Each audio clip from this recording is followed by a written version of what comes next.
5 months after my wife passed away, I took her broken glasses to be repaired.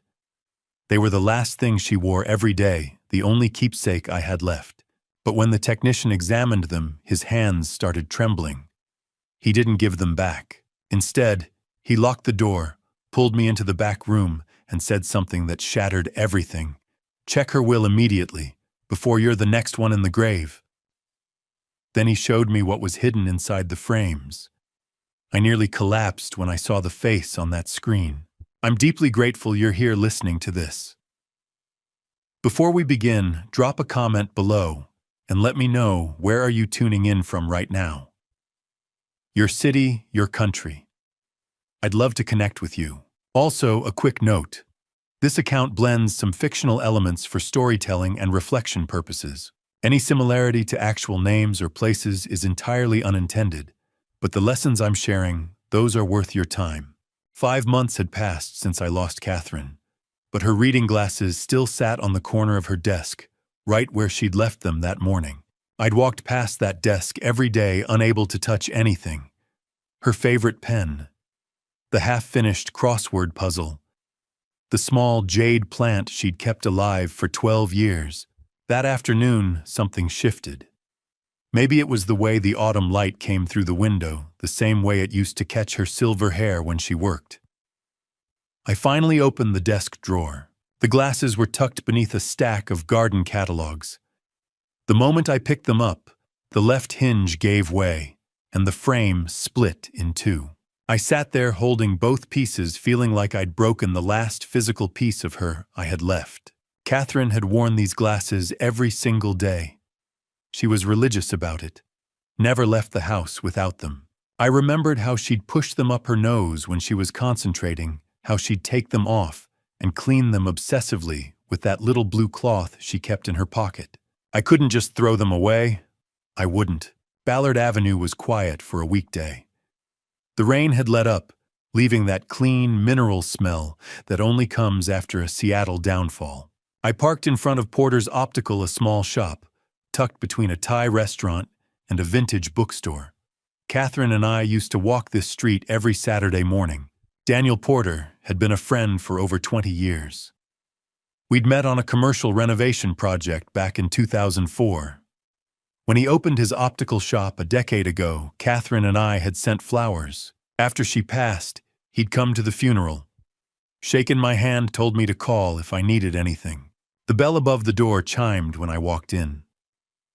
Daniel looked up from behind the counter. "James." He set down the frame he'd been adjusting. "It's good to see you." I set the broken glasses on the counter between us. His expression shifted the moment he saw them. Not surprise, something closer to concern. He picked them up carefully, turning them over in his hands.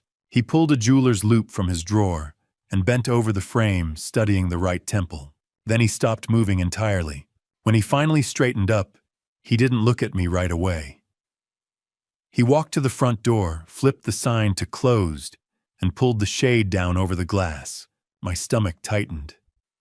"Daniel, what's wrong?" He gestured toward the back room. "James, I think you need to see something, and I think you need to sit down first." I followed him past the display cases into a cluttered workshop. He cleared a space on the desk, set the glasses down under a bright lamp, and opened his laptop.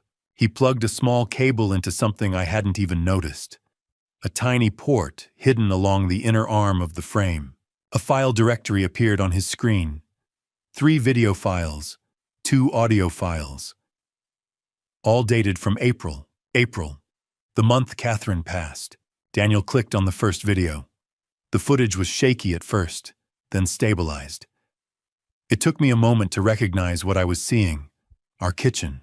I could see the edge of the refrigerator, the bowl of fruit Catherine always kept on the island, the window over the sink. Then Ryan walked into frame. My son. My only son. 39 years old, a civil attorney with a corner office downtown. He was wearing the navy suit I'd bought him for his birthday last year. He moved with purpose. No hesitation. He opened the cabinet where Catherine kept her vitamins and pulled out the large bottle. From his pocket, he took out a small plastic bag.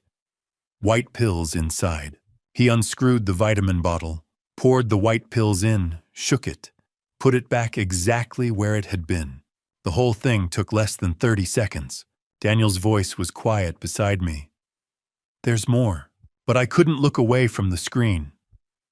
Ryan was washing his hands at the sink, now drying them carefully on the dish towel. Then he walked out of frame. I heard the front door close. The timestamp in the corner read, April 14th, 7:15 a.m. Catherine collapsed at 2:47 a.m. on April 15th. I called 911. The paramedics said it looked like a stroke. She was gone before we reached the hospital. Daniel let the silence stretch. Then he said, his voice heavy with both anger and sorrow, James, Catherine came to me 3 weeks before she passed. She asked me to install this camera. She said she needed proof of something, but she wouldn't tell me what. She made me promise not to tell you unless something happened to her. He paused, his hand hovering over the mouse. See, I didn't know what she'd recorded until just now. But I know this checked the will immediately. Because if he did this to her, you're next. I couldn't breathe, couldn't move, couldn't look away from the frozen image on the screen. My son's hand holding that plastic bag, pouring those pills into my wife's vitamin bottle. The glasses were still on the desk between us. I picked them up with shaking hands, turning them over, finally seeing what I'd missed. The tiny lens, the hidden port. The weight of everything Catherine had carried alone. She'd known. For weeks she'd known. And she'd left me this. Daniel clicked to the next video file. And I realized I'd been living in a lie for 5 months. Daniel didn't ask if I wanted to keep watching. He just moved the cursor to the second file and clicked. Maybe he knew that if he gave me a choice, I'd walk out of that shop and spend the rest of my life pretending I'd never seen the first video. But I couldn't leave. Not now. The screen flickered, and there was our kitchen again. Later the same morning, judging by the light coming through the window. Catherine's glasses were on the counter, now angled toward the stove. I could see her moving in and out of frame, making her usual breakfast.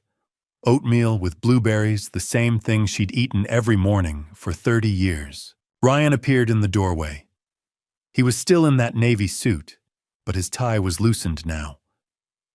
He leaned against the counter, watching her. She didn't turn around, didn't acknowledge him, just kept stirring her oatmeal. He said something I couldn't hear.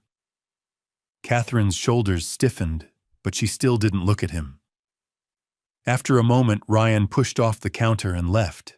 The video jumped forward, timestamp 9:30 that night. The kitchen was dark, except for the light over the sink. The glasses were in a different position, now facing the breakfast nook, where Catherine liked to sit with her tea before bed. I recognized the blue mug. She always used the one with the chipped handle she refused to replace. Ryan walked into frame again. This time he was on his phone, pacing. His voice came through clearly. Catherine must have been sitting close enough to the glasses for the microphone to pick it up. "It's done," he said. "I used the amount we discussed." A woman's voice responded tinny through the phone speaker. "Jessica." I'd recognize my daughter-in-law's voice anywhere, that slight southern accent she'd never quite lost. "Are you sure it won't leave traces?" she asked. Her voice was tight, anxious. Ryan stopped pacing. "It breaks down in the body. Looks exactly like cardiac arrest. The ER won't even test for it, unless they have reason to suspect something. And why would they? She's 62, has high blood pressure, takes medication. It'll look like a stroke. When 24 to 48 hours. Maybe sooner, depending on how much she takes." He paused. "It'll be quick, Jess. She won't suffer." There was a long silence. Then Jessica said quietly, "This is really happening. This is the only way. You know that. The casino isn't going to wait forever, and my name is on those debts too now. Once she's gone, we use the life insurance to clear everything, and we're free." "What about your father?" Ryan's laugh was cold. "He'll be devastated. Probably won't even think straight for months. I'll handle the estate, make sure everything's in order. He'll sign whatever I put in front of him." The call ended. Ryan stood there for a moment staring at his phone. Then he walked out of frame. The kitchen was empty again. Just Catherine's blue mug on the table, steam rising from the tea she'd never finish. I couldn't feel my hands. Couldn't feel anything, really. It was like someone had scooped out everything inside me and left just a shell sitting in that chair. Daniel reached over and paused the video. "There's one more," he said quietly. "You don't have to watch it." But I did. I had to see. He clicked the third file. Timestamp April 15th, 2:47 a.m. The kitchen light was on. Catherine's glasses were on the counter again, angled toward the table. I could see her sitting in the breakfast nook, her back to the camera. She was wearing her blue robe, the one I'd bought her for Christmas 2 years ago. She stood up, reaching for something on the counter. Her hand missed, grabbed at the air. Then she went down. I watched her collapse the way you watch a car accident in slow motion. Knowing what's about to happen, unable to look away, unable to stop it. She fell hard, her head hitting the edge of the table before she crumpled onto the tile floor. And then Ryan was there. He must have been in the hallway. He walked into frame, looked down at her, and checked his watch. He didn't kneel, didn't call out, didn't touch her. He just stood there watching his mother die on the kitchen floor, glancing at his watch every few minutes, like he was timing something. I counted. 12 minutes. 12 minutes of watching her lie there, not moving, barely breathing. 12 minutes of making sure. Finally, he pulled out his phone and dialed. His voice when he spoke was frantic, desperate. An Oscar-worthy performance. 911. "My mother. She's collapsed. I don't know what happened. Please, you have to send someone." The video ended. I sat there staring at the black screen. Daniel didn't say anything. What could he say? My son. My only son. The boy I'd taught to ride a bike, to throw a baseball, to tie a tie. The man I'd put through law school, celebrated with, at his wedding, bragged about to my friends. That man had watched his own mother take her last breaths and checked his watch to make sure she was really gone. Daniel's hand moved over the keyboard, then stopped. He pointed to something at the bottom of the screen. Another file. There's a voice memo here," he said. His voice was careful, gentle. "Recorded at 11:47 p.m. on April 14th, 3 hours before she collapsed." He looked at me. "Do you want to hear it?" I couldn't speak, could barely nod. Daniel clicked the file, and Catherine's voice filled the small room. I wasn't ready to hear her voice again.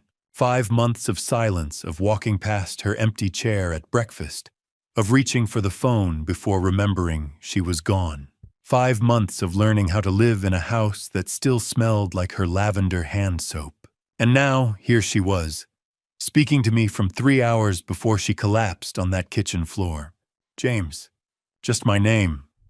But the way she said it, soft, aching, full of something I couldn't name, made my chest tighten.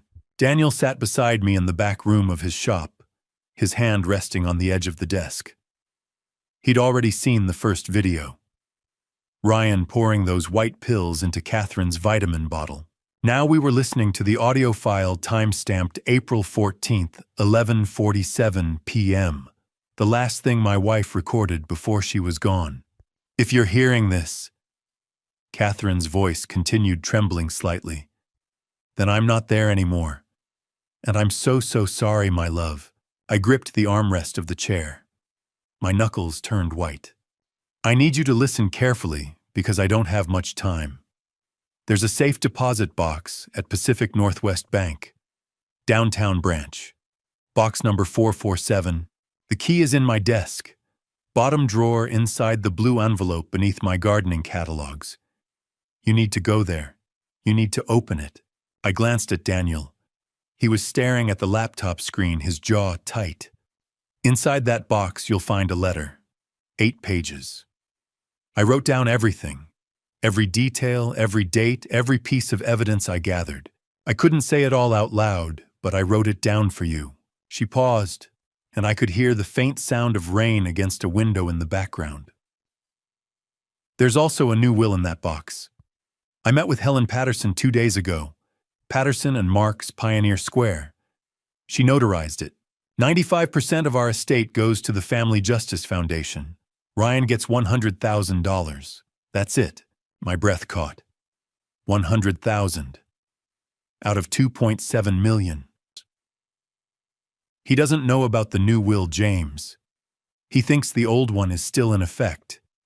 He thinks he's going to inherit over $1 million when I'm gone. But he won't. Helen has the original in her office safe. Catherine's voice dropped lower, and I leaned closer to the speaker. I need you to promise me something. Promise me you won't confront him alone. Promise me you'll go to the bank first, read my letter, and then call someone. A lawyer, the police, anyone. Just don't face him by yourself, please. I closed my eyes. I love you, James. I've loved you since the day you spilled coffee on me at the university library and apologized 5 times in under a minute. I've loved you through 38 years of marriage. I love you now, even if I'm not there to say it anymore. Her voice wavered, and I heard her inhale sharply like she was trying not to cry. I wanted to tell you on our anniversary, November 3rd. I had it all planned. I was going to take you to that little restaurant on the waterfront, and after dinner I was going to show you everything. The evidence. The letter. The plan to protect you. I thought I had time. The recording went quiet for a moment. I was wrong. I thought I could handle this alone. I thought I could gather enough proof, confront him privately, and fix it before you ever had to know. But I waited too long, and now, she trailed off. Now I'm recording this at almost midnight, and I'm terrified. I'm terrified he knows I've been watching him. I'm terrified he's going to act faster than I thought. And I'm terrified that by the time you hear this, it'll be too late for me. My chest felt like it was caving in. The glasses I'm wearing right now, the ones you're probably holding if you're listening to this, they have a hidden camera. Daniel Porter helped me install it in March. He's a good friend, James.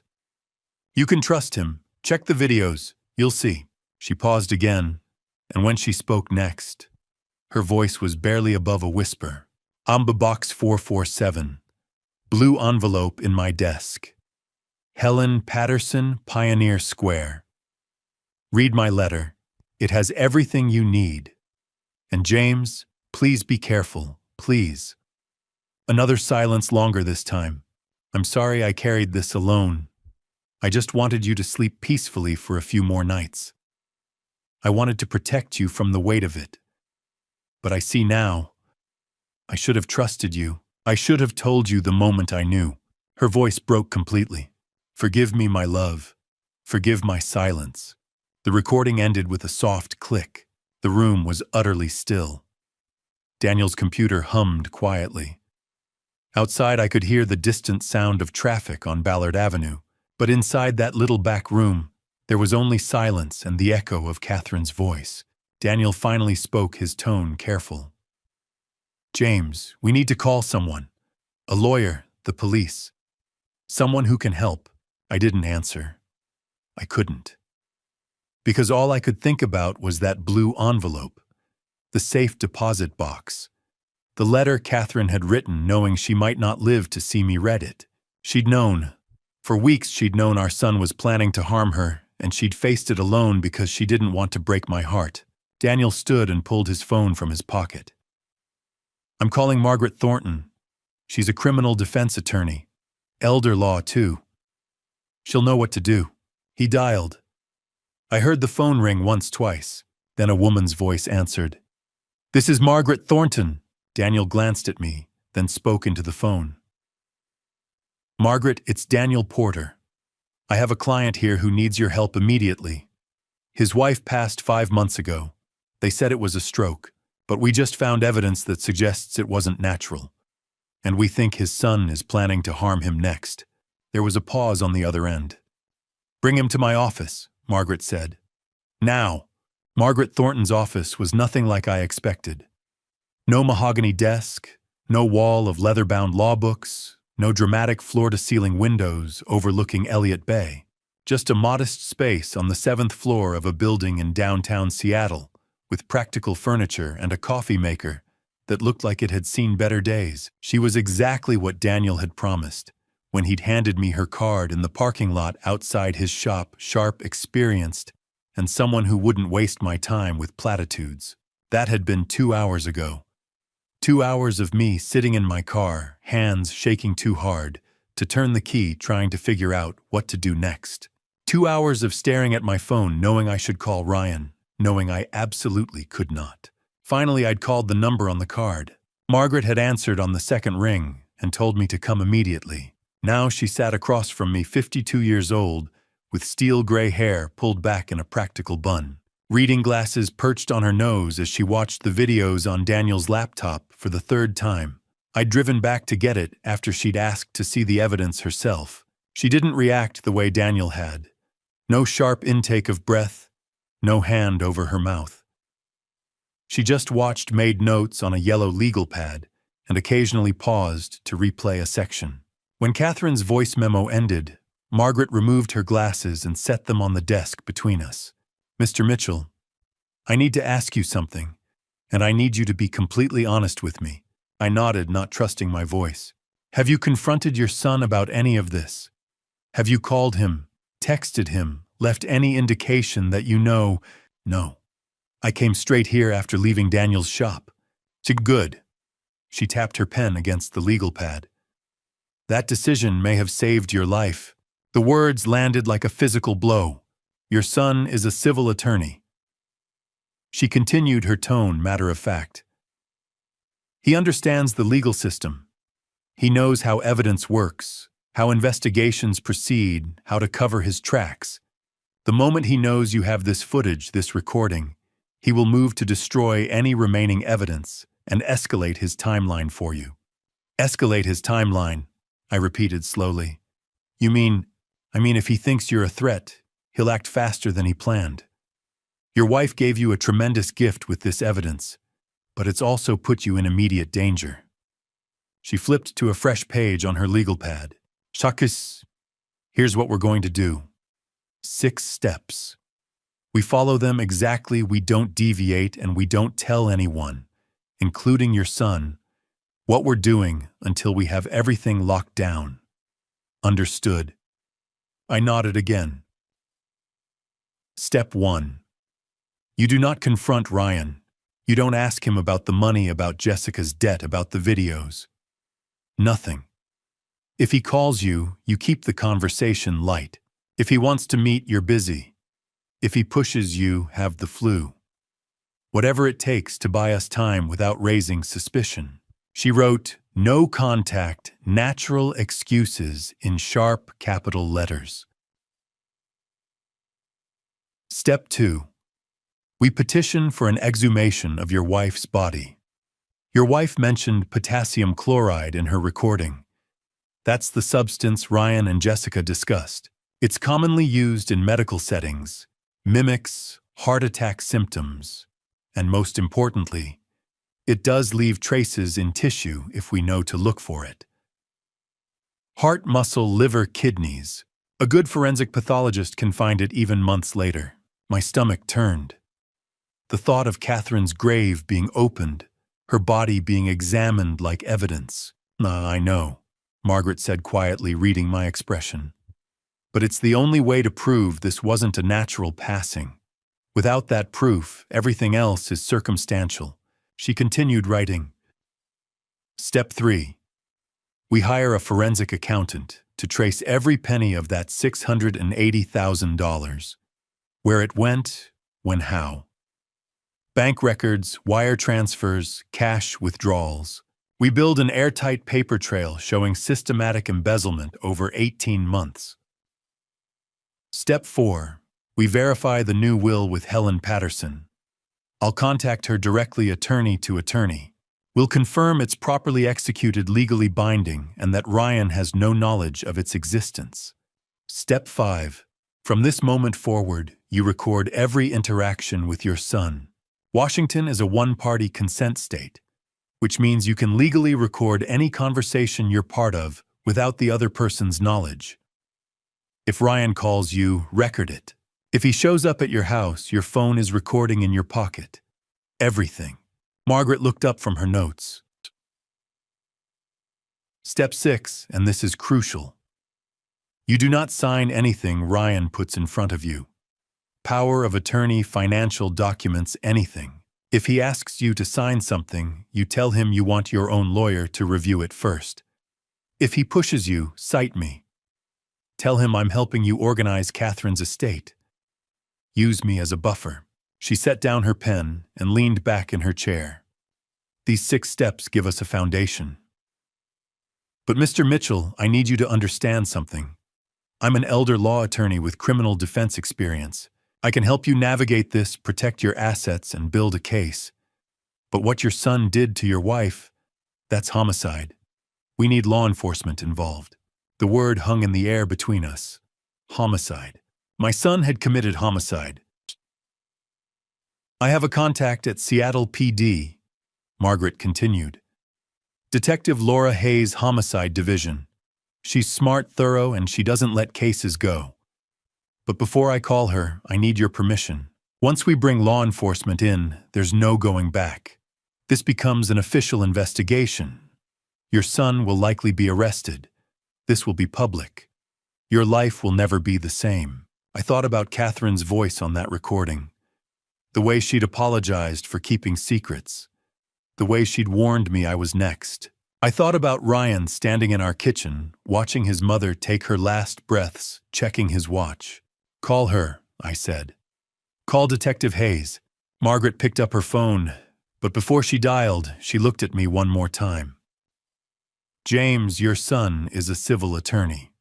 He knows how to manipulate the system, how to make himself look sympathetic, how to cast doubt. We need to be smarter than him, faster than him, and we need to be absolutely certain of every move we make. She pressed a number on speed dial. And we need Detective Laura Hayes from Seattle PD Homicide to make sure he doesn't get away with this. The phone rang once, twice. Then a woman's voice answered, and Margaret said something I'll never forget. Laura, I have a client whose son poisoned his mother and is planning to do the same to him. We have video evidence. How fast can you get to my office? I didn't sleep Tuesday night. Just stared at the ceiling, listening to every creak of the house, settling every car that passed, wondering if one of them would slow down and stop. Margaret had said Detective Hayes would need 24 hours to review the evidence. 24 hours felt like an eternity when you knew your own son was planning to make your passing look like grief-driven despair. Wednesday morning, I forced myself through the motions of normalcy. Coffee, shower, get dressed. Act like a man who doesn't know his only child wants him gone. The note was waiting when I walked out to my car. A single piece of paper folded once tucked under the driver's side windshield wiper. My hands were shaking before I even opened it. The handwriting was unfamiliar. Neat, feminine, urgent. He knows, run. That was it. 4 words. No signature, no explanation. I looked around the parking area. My neighborhood was quiet at 8 in the morning. Most people already at work, a few retirees walking dogs in the distance. No one paying attention to me. But someone had been here. Someone knew what Ryan was planning. Someone was trying to help me, or someone was trying to scare me into making a mistake. I got in the car, locked the doors, and sat there with the note in my lap, my heart hammering. Margaret's voice echoed from yesterday, your son will move to destroy evidence and escalate his timeline. If he knows I have the footage. I drove home faster than I should have, nearly running a red light on Ballard Avenue. Inside, I went straight to my home office and pulled out the filing cabinet, where Catherine and I had always kept important documents. I found it in the life insurance folder tucked behind our legitimate policies. A policy I'd never seen before. Pacific Mutual Life Insurance, $1.5 million. Issue date March 15, 2024. Insured James Robert Mitchell. Beneficiary Ryan Thomas Mitchell. My signature at the bottom. Except I'd never signed this. Never even heard of Pacific Mutual. The signature was close. Someone had practiced. but the capital M in Mitchell was wrong. Too loopy. I always made mine angular a habit from years of architectural drafting. My phone rang and I nearly dropped the policy. Ryan's name on the screen. I answered on the fourth ring, trying to keep my voice steady. "Hey, buddy." "Dad. Finally. I've been trying to reach you since yesterday. Sorry, I've been busy, dealing with some of your mom's things." A pause. "Actually, that's why I'm calling. I think it's time we get your affairs in order too. Power of attorney making sure I can access accounts if something happens. You're 64 now, Dad. We need to think about these things." My grip tightened on the phone. He was good. His voice was concerned, caring. The perfect, dutiful son. "I appreciate that, Ryan, but I'm not ready to think about that yet." "Dad, it's not about being ready. It's about being prepared. Mom's passing showed us how quickly things can happen. I don't want to be scrambling if you have a health emergency. I'll think about it. I'm coming over tonight. We'll go through the paperwork together. Just a few signatures." "Tonight's not good. Dad." His tone shifted slightly. Harder. "Mom would want you to do this. She'd want you to trust me. I'm your only son. Who else is going to take care of things if something happens to you?" There it was. The guilt. The manipulation. The same tactics he'd probably used on Catherine. I said, "I'll think about it, Ryan." "Fine, but I'm stopping by anyway. Around 7. We need to talk." He hung up before I could respond. I sat there staring at the fake insurance policy. I called Margaret. She answered immediately. "James, what's wrong?" "There was a note on my car this morning. He knows. Run." And I found a life insurance policy in my files. 1.5 million, my forged signature Ryan as beneficiary. And he just called, says he's coming tonight to get me to sign power of attorney documents. Silence. Then, "Get out of your house right now. Don't pack anything, don't wait. Drive to a hotel, pay cash, use a fake name if you have to. Turn off location services on your phone. Do not tell anyone where you're going, not even me. Margaret." James, listen to me. If Ryan is pushing this hard, this fast, it means he knows you're on to him. That note is from someone trying to warn you. We don't have 24 hours anymore. We might not even have 24 minutes. Get out. Now. I grabbed my wallet and keys, leaving the fake policy on my desk. As I headed for the door, I pulled up my security camera app. The one we'd installed last year after break-ins in the neighborhood. The live feed showed my front porch. Empty. Then I scrolled back through the recorded footage from the past hour. My blood ran cold. Ryan had been there. 30 minutes ago, while I was still in my office. He'd walked up to the front door, tried the handle. Locked, thank God. Then stood there for almost 5 minutes, peering through the living room window. Finally, he'd pulled out his phone and typed something. Then walked back to his car. I switched to the street view camera and zoomed in on his phone screen in the recording. The angle was just right to catch what he'd typed. A text message. "He's not home. We need to move faster." I watched him send it. Watched him look back at my house one more time.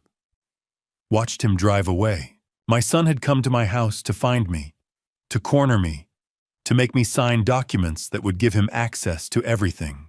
Or maybe to do something worse. I grabbed my jacket and ran for my car, the warning note still crumpled in my pocket. He knows, run. And for the first time since finding Catherine's glasses, I did exactly that. I ran. I'd spent Wednesday night in a budget motel off Highway 99, paid cash, under the name Robert Anderson, and kept my phone turned off except to check messages every hour. The room smelled like stale cigarettes and industrial cleaner, but it had a deadbolt and a view of the parking lot, and that was all I needed. I didn't sleep, just watched car headlights sweep across the ceiling, and thought about Ryan standing on my porch, peering through my living room window, texting someone that they needed to move faster. Thursday morning, Margaret had sent a single encrypted message. 8 a.m., my office. Bring nothing. Now I sat in that same chair across from her desk, and this time we weren't alone. Thomas Reed looked exactly like what he was, a man who'd spent 40 years following money trails that people desperately wanted hidden. 61 years old, gray suit, reading glasses on a chain, and a leather briefcase that had seen better decades. He set the briefcase on Margaret's desk and pulled out a report thick enough to be a novel. "Now 47 pages," he said. "But I can summarize if you'd prefer the version that won't make your head spin." "Summarize?" Margaret said. "We don't have time for the full audit." Thomas flipped to a page marked with a yellow tab, a spreadsheet covered in numbers, dates, and highlighted transactions. "Your family trust was established in 2006. Original funding was $1.8 million. By January 2023, it had grown to $2.4 million. He turned the page. "That's when the withdrawals started." I leaned forward, studying the spreadsheet. Rows and rows of transactions, each one highlighted in yellow. 23 withdrawals over 18 months. Thomas continued. Small enough to avoid triggering bank alerts. 20,000 here. 40,000 there. Always under 50,000 per transaction, always spaced at least 3 weeks apart. Textbook embezzlement strategy. He ran his finger down the column. "I've documented every single one. Wire transfers to 3 different accounts. 2 in Ryan's name, 1 joint account with Jessica Mitchell." My hands were flat on Margaret's desk, pressing down hard enough that my knuckles went white. "The current balance of the trust is $1.72 million. Your son embezzled $680,000 over a year and a half. He did it slowly, carefully, and he would have gotten away with it if your wife hadn't been watching." "She knew," I said quietly. "In her recording, she said she'd been tracking it since March. To March of this year," Thomas confirmed. "That's when the withdrawals got larger, more frequent." He was getting desperate. Margaret leaned back. "Desperate for what? Where did the money go?" Thomas flipped to another tabbed section. This one had photographs, screenshots of casino statements, credit reports, collection notices. "Jessica Mitchell has a gambling problem. High-stakes poker and blackjack at Emerald Bay Casino. She currently owes the casino $920,000. The number hit me like a fist to the gut. "The debt is held by Pacific Holdings LLC, a shell corporation run by people you don't want to owe money to. The kind who don't take you to court when you don't pay. They handle collection differently." "How differently?" I asked. Thomas didn't sugarcoat it. "Broken bones first, then escalates from there. Jessica took out the loans starting in early 2022. By January 2023, she couldn't make the interest payments. The casino gave her a deadline, December 31st, 2024. Pay in full or face consequences." "So Ryan started stealing from the trust," Margaret said. "He started stealing," Thomas confirmed. "But $680,000 doesn't cover $920,000. He was still short by $240,000. "The life insurance," I said. "Catherine's life insurance," Thomas nodded. "Your wife had a $500,000 policy through her employer. Ryan was the secondary beneficiary after you. If something happened to her, and then something happened to you, shortly after he'd have access to that payout, plus whatever remained in the trust, plus your personal assets. More than enough to clear Jessica's debt and start overs." The pieces were falling into place with horrible clarity. Ryan had been planning this for over a year. And when stealing wasn't enough, he'd decided to make sure Catherine and I wouldn't be around to notice the missing money. "There's one more thing," Thomas said. He pulled out his phone. "I did some additional research into Jessica's gambling addiction. She's been attending Gamblers Anonymous meetings for about 8 months. I found her sponsor. Woman named Allison Ward, 38, works as a paralegal downtown. She's willing to talk to you." Margaret straightened. "Willing to testify?" Potentially. "She's scared," but she's also angry about what Ryan convinced Jessica to do. I gave her your number. She said she'd reach out directly. As if on cue, my phone buzzed in my pocket. I'd turned it back on during the drive to Margaret's office. Unknown number. I opened it. Mr. Mitchell, this is Allison Ward. I was Jessica's sponsor at GA. I left that note on your car Wednesday morning. Jessica told me things she shouldn't have. Ryan hired someone to tamper with your car brakes, make it look like an accident. She was supposed to keep quiet, but she broke down in our last meeting. Said she couldn't live with another person's life on her conscience. You need protection immediately. The man Ryan hired is a professional. His name is Marcus Cole. Please be careful. I read the message twice, then handed the phone to Margaret. Her expression went cold. Your car. Where is it? Still at my house. I took a rideshare to the motel. Don't go near it. Margaret was already dialing. Laura, we have a new problem. The son hired someone to cut the brake lines. We need the car impounded and examined, and we need protection on my client right now. Thomas began packing up his report, but he paused and looked at me.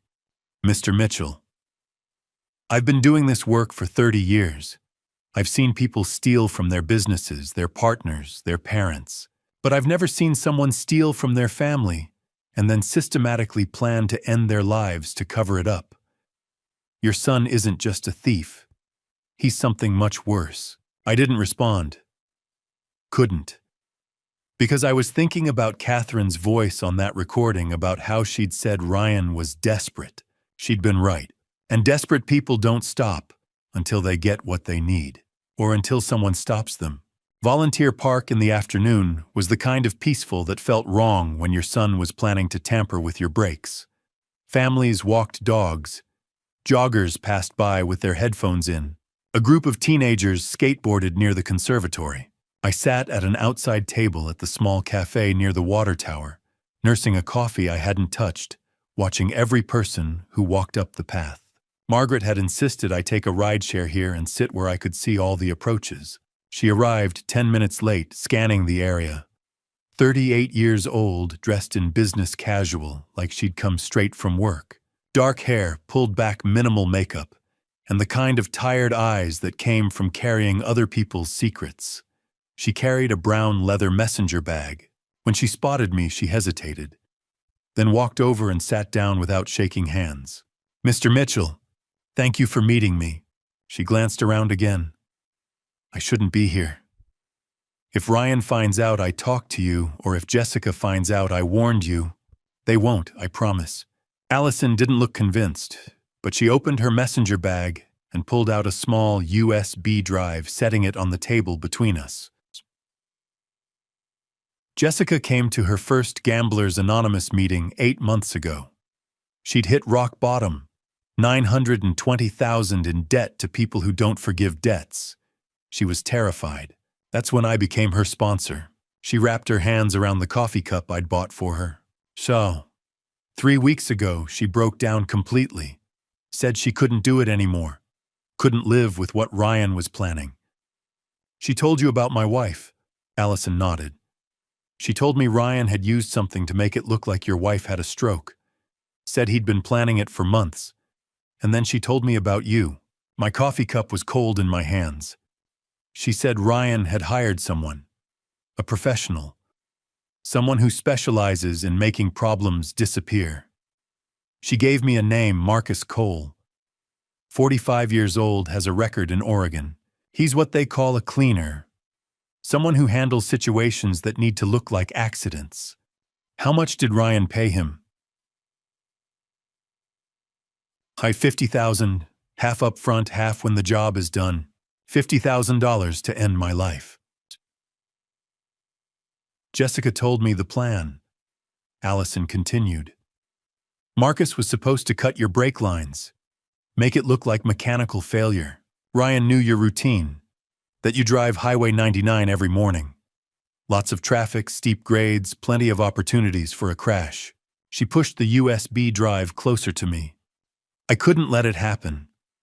I've been a sponsor for 3 years, worked with dozens of people trying to rebuild their lives. but I've never had someone confess to conspiracy and taking a life. I couldn't go to the police directly. Jessica would know it was me. But I couldn't just do nothing. So you left the warning note. I left the note, and I did something else. She tapped the USB drive. 3 weeks ago, Jessica told me Ryan and Marcus were meeting at a bar in Fremont to finalize the details. I went too. Sat in the back with my phone recording. I got the whole conversation. My hand closed around the USB drive. You need to understand something. These aren't good people. Marcus Cole isn't some amateur. He's done this before. And Ryan talked about you the way someone talks about a business transaction. No emotion, no hesitation, just logistics. Can I listen to it? Allison pulled out her phone and a small portable speaker from her bag. I made a copy. Better you hear it now so you know what you're dealing with. She plugged in the speaker and pressed play. The audio quality was decent despite the background noise. Then Ryan's voice cut through. So we're clear on the approach? A deeper voice responded. Marcus. Brake lines. Cut them about 70%, leave enough that he can drive a few miles before they fail completely. Makes it look like gradual wear, not sabotage. Timeline. I can do it in under 5 minutes if I have access to the vehicle. He parks in his driveway, usually gone for his morning walk around 7. More than enough time. Make it look like an accident. He's 64 drives Highway 99 every morning. Anyone investigates, they'll see an old man who didn't maintain his vehicle properly. Marcus's laugh was cold. Old man on a steep grade with no brakes. Clean as it gets. When's the timeline? Before Thanksgiving. I need access to his accounts by December. The casino deadline is December 31st. And if something happens before I can finish the job, then I'll handle it myself.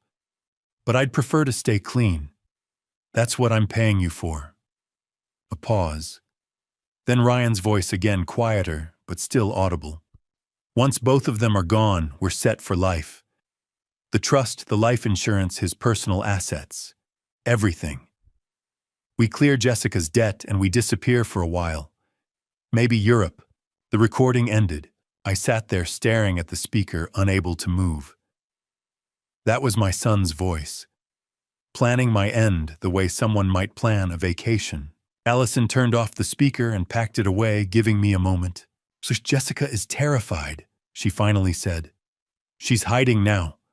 Motel 6 in Tacoma, room 214. Hasn't contacted Ryan in 2 days. He's been calling her non-stop. Will she testify? I don't know. She's scared of Ryan, scared of the casino, scared of going to prison. But she's also eaten up with guilt about your wife. Allison met my eyes. Mr. Mitchell, I left you that warning because I couldn't live with staying silent. I'm giving you this recording because you deserve to know exactly what your son is capable of. But if you use this, Jessica might run. And if Ryan finds out she talked or that I helped you, I picked up the USB drive and put it in my pocket. I have a detective I trust. She'll protect Jessica. And you. Will she? Because Marcus Cole is still out there, and Ryan still needs you gone. She stood up, shouldering her bag. Be careful, Mr. Mitchell. Your son talked about you like you were already in the ground. And people who talk like that don't usually change their minds. She walked away, disappearing into the afternoon crowd. I sat there alone, the USB drive heavy in my pocket. Ryan's voice still echoing in my head. Once both of them are gone, we're set for life. Not if I had anything to say about it. By the time I made it back to Margaret's office, the sun was starting to sink behind the downtown buildings, casting long shadows across 2nd Avenue. I'd taken 3 different ride shares to get there, changing drivers twice, watching every car behind me. The USB drive felt like it weighed 10 pounds in my pocket. Detective Laura Hayes was already waiting when I walked in. She stood by the window with her arms crossed, 45 years old, with the kind of presence that came from 2 decades working homicide. Short dark hair streaked with gray, no-nonsense pantsuit, and eyes that had seen everything. She didn't waste time on introductions. You have the recording. I handed her the USB drive. Margaret had already set up her laptop with external speakers, and Hayes plugged it in without sitting down. We listened to it again. Ryan's voice. Marcus's voice. The clinical discussion of break lines and timelines and making my passing look like mechanical failure. Once both of them are gone, we're set for life. When it ended, Hayes ejected the USB and held it up to the light. "This is admissible," she said finally. "Audio quality as decent, context is clear. Your source willing to testify about how she obtained it." "She's scared," I said. "But yes." Hayes nodded, then pulled out her phone. "Marcus Cole, 45. I ran him through the system after Margaret called me earlier. He's got 2 priors in Oregon, 1 assault, 1 tampering. Neither stuck. Witnesses recanted in the first case, evidence disappeared in the second. Classic. Classic what? So classic professional. The kind who knows how to make problems go away without leaving fingerprints. If your son hired Marcus Cole, he didn't pick an amateur." She sat down across from me, her expression serious. "I've been a homicide detective for 19 years. I've worked cases where family members took each other's lives over money, over property, over petty grudges. But this is premeditated, calculated, and ongoing. Your son didn't just plan your wife's passing. He's planning yours. And he hired someone to do it for him." Margaret leaned forward. "What do we need to proceed?" "We need to prove Catherine Mitchell's passing wasn't natural. Right now we have video evidence of Ryan tampering with her vitamins, his voice discussing a substance that mimics cardiac arrest, and his wife's sponsor testifying about a confession. That's strong, but it's circumstantial until we have physical proof." "The exhumation," I said quietly. Hayes met my eyes. "The exhumation. I know this isn't easy, but it's the only way to prove what your son did. If Catherine was dosed with potassium chloride, the way the recording suggests, traces will remain in her tissue. Heart, muscle, liver, kidneys. A good forensic pathologist can detect it even months later." My throat was tight. The thought of Catherine's grave being opened. "I'll make it as dignified as possible," Hayes said. "Evergreen Cemetery, early morning before public hours. Just the pathologist, myself, and the necessary technicians. You don't have to be there." "When?" "I need a court order first. Margaret's already drafted an emergency petition to King County Superior Court. If we can get it in front of a judge tonight, we can have the order signed by midnight and proceed at first light." Margaret was already on her phone. "Judge Patricia Holloway owes me a favor. She'll see us." Things moved quickly after that. Margaret left to file the petition in person. Hayes made a series of calls to the medical examiner's office, to Evergreen Cemetery, to her captain at Seattle PD. I sat in Margaret's office and tried not to think about what Friday morning would look like. An hour later, Margaret returned with a signed order. Judge Holloway had reviewed the evidence and deemed it sufficient for emergency exhumation. Friday, 6 a.m. Hayes checked her watch. "Forensic pathologist will meet us at Evergreen at 0600. We'll extract tissue samples, send them to the state lab for toxicology screening. Results will take about 72 hours for preliminary. But if there's potassium chloride present at the levels your son discussed, we'll know fast. And then we arrest him. Conspiracy to commit homicide, tampering, embezzlement, insurance fraud. We'll bring Marcus Cole in too. But first, Mr. Mitchell, we need to keep you alive long enough to see justice happen." She pulled out a card and slid it across the table. "Protective custody, starting tonight. 2 officers outside whatever location you choose. 24/7 coverage until we have Ryan and Marcus in custody." Margaret pulled out a file folder. "There's something else." In Catherine's voice memo, she mentioned a safe deposit box at Pacific Northwest Bank. "We need to access it before Ryan realizes we're moving on him." Hayes looked up. "What's in the box?" "I don't know," I admitted. "She said to check it. Then we go first thing tomorrow morning." Before the exhumation, before Ryan knows we're taking action. Hayes stood up. Mr. Mitchell, from this moment forward, you're not alone in this. You have the full weight of Seattle PD homicide behind you.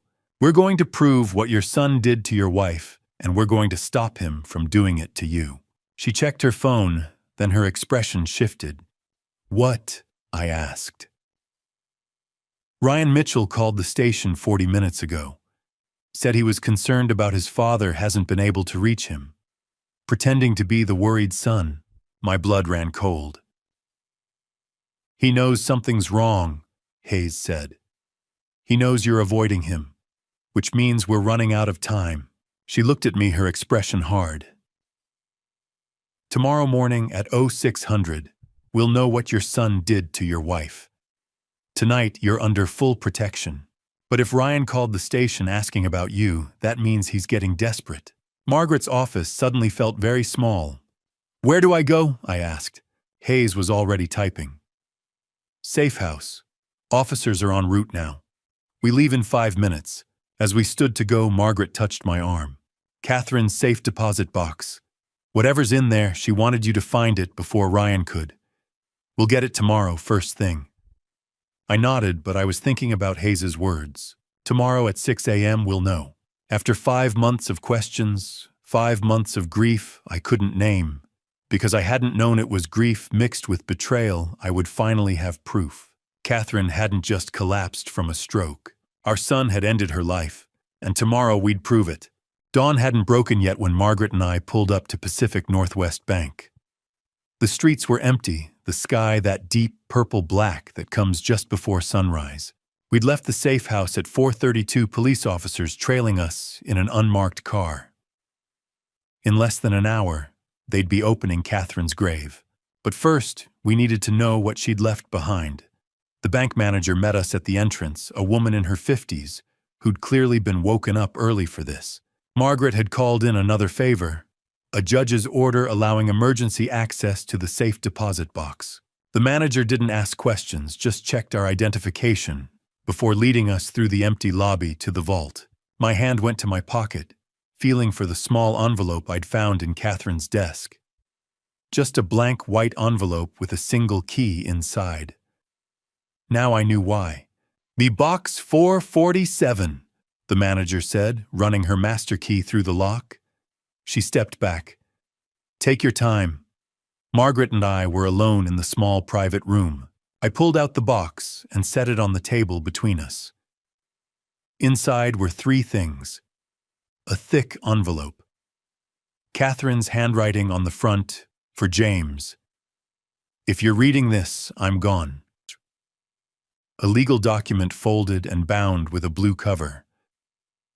Last will and testament of Catherine Ann Mitchell. And a small USB drive in a plastic case labeled April 15th, 1 a.m. I reached for the letter first. 8 pages written in Catherine's careful script. I recognized the pen I'd given her for our 30th anniversary. My vision blurred before I even started reading. My dearest James, if you're reading this, then I failed. I'm so sorry, my love. I had to stop, press my palm against my mouth, force myself to keep reading. I planned to tell you on our anniversary, November 3rd. I was going to show you everything I'd discovered, but I don't think I have until November. Ryan knows I found out about the money. $680,000, James. Our son has been stealing from us for 18 months. When I confronted him 2 weeks ago, he told me about Jessica's gambling debt, about the casino, and then he told me that if I said anything, he would make it look like I had an accident. I didn't believe him at first, but then I saw something in his eyes, something cold and desperate. So I took precautions. I had a camera installed in my reading glasses. Every conversation in our kitchen has been recorded since March 28th. If Ryan did something to me, the evidence is there. I also changed our will. 3 days ago, I met with Helen Patterson. 95% of our estate goes to the Family Justice Foundation. Ryan gets 100,000. Enough to show I didn't cut him out entirely, but not enough to make my passing profitable. James, I need you to understand why I didn't tell you. Because you love him so completely. You've always seen the best in our son, and I couldn't bear to be the one to destroy that. I thought, if I gathered enough evidence, if I gave Ryan one last chance, maybe he'd choose differently. I was wrong, so I'm leaving you this. All the evidence you need, and I'm begging you, please don't confront him alone. Please protect yourself, because my love, I think you're next. I love you.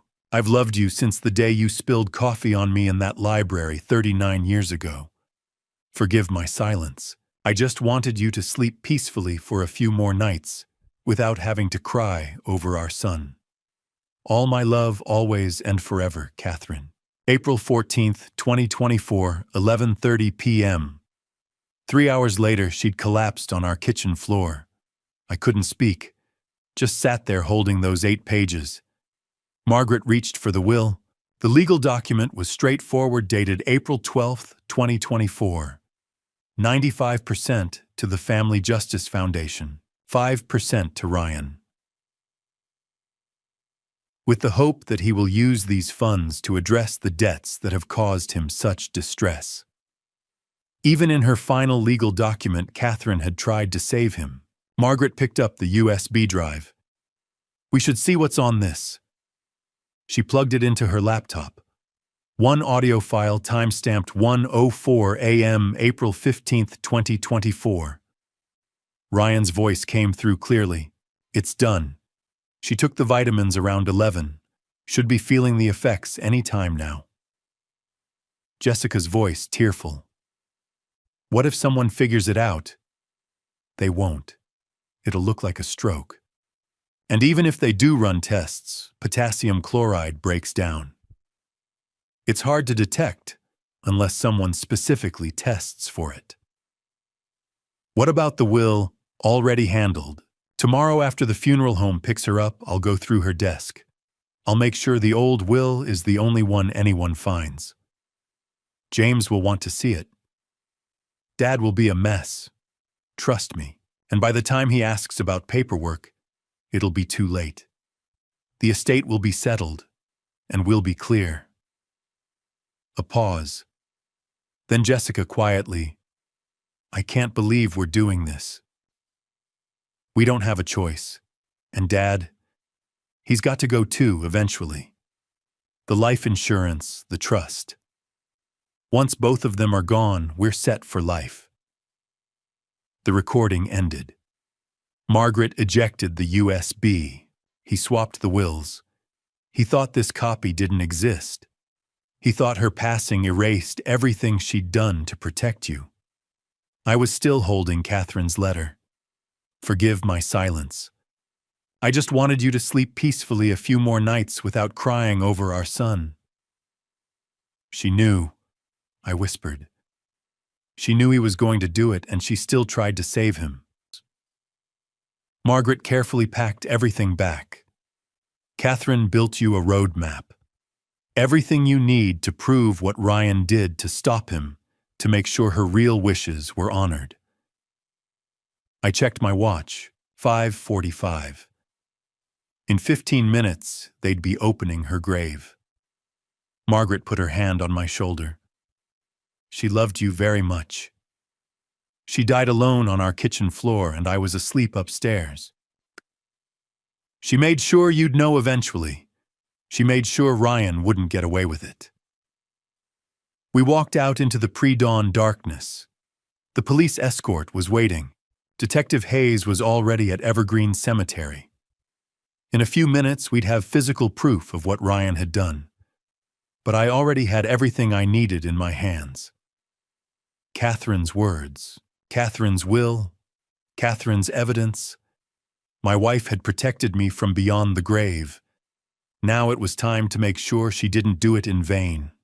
The sun broke over the horizon as the forensic team set up their equipment around Catherine's grave. Evergreen Cemetery was quiet at 6 in the morning. just the sound of birds waking and the careful, methodical work of professionals who understood the weight of what they were doing. I stood 30 feet back, with Margaret holding the leather folder that contained Catherine's letter and will. Detective Hayes had positioned herself between us and the excavation site. I didn't want to watch, but I couldn't look away. The forensic pathologist had explained the process before they started. Careful excavation, respectful handling, tissue samples from the heart, liver, and kidneys. Catherine's body would be treated with dignity, then returned to rest within hours. It didn't make it any easier to watch them begin. Hayes's phone rang at 6:12. She stepped away to answer it, her expression shifting from professional calm to sharp alertness. When she walked back, her jaw was tight. "We have a problem. Your son is at the precinct." My stomach dropped. "What?" "He filed a missing person report at 5:30 this morning. Claims you've been missing for 48 hours, that you're showing signs of cognitive decline and may be a danger to yourself. He brought a psychiatrist with him and is demanding an emergency psychiatric evaluation." Margaret's expression went cold. "He's trying to have James declared incompetent. That's exactly what he's trying to do." Hayes looked at me. "If he can get a doctor to sign off that you're mentally unfit, he can petition for emergency conservatorship. Control your finances, your medical decisions, everything. Can he do that?" "Not if we move fast." Hayes was already walking toward her car. "We need to get to the station now." We drove to the precinct in 15 minutes that felt like an hour. The Seattle Police Department downtown precinct was just starting its morning shift change when we pulled in. Hayes led us through a side entrance to a conference room on the second floor. Ryan was there with a man I didn't recognize. Late 40s, expensive suit, wire-rimmed glasses. The psychiatrist. They both stood when we entered. Ryan's face was a perfect mask of concern. "Dad, thank God. We've been so worried. You haven't answered your phone in 2 days. Cut it," Hayes said flatly. "Save the performance for someone who doesn't have video evidence of you discussing your father's brake lines." Ryan's expression flickered, just for a second. Then the concern was back. "Detective, I don't know what you think you have, but my father is clearly not well. He's been exhibiting signs of paranoia, possibly early-stage dementia." The psychiatrist stepped forward. "Dr. Nathan Pierce. I've known the Mitchell family for several years. Ryan called me this morning concerned about his father's mental state. I'm here to conduct a voluntary evaluation." "There's nothing voluntary about this," Margaret cut in. "My client is under protective custody of the Seattle Police Department following credible threats to his life. This is a coordinated effort to have his father declared incompetent so he can seize control of financial assets." "I'm refusing any psychiatric evaluation," I said, my voice steady. Ryan took a step toward me. "Dad, please. I'm just trying to help. You haven't been yourself since Mom passed." I reached into the leather folder and pulled out Catherine's letter. 8 pages in her handwriting. "Your mother wrote this the night you ended her life. April 14th, 11:30 p.m. 3 hours before she collapsed. Want me to read it to everyone here? The part where she says you threatened her, or the part where she warns me that you're planning to do the same thing to me?" Ryan went very still. I set the letter down and pulled out the will. "Or maybe we should discuss the will you tried to hide.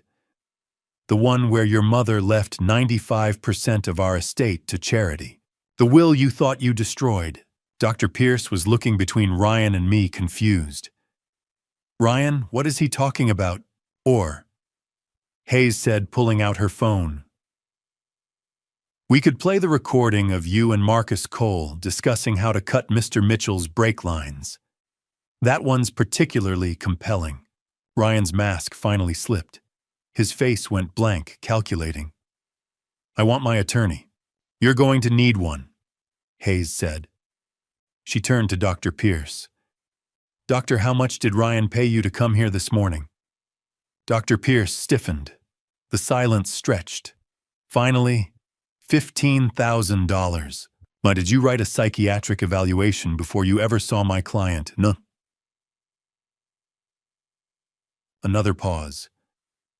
Ryan provided me with background information.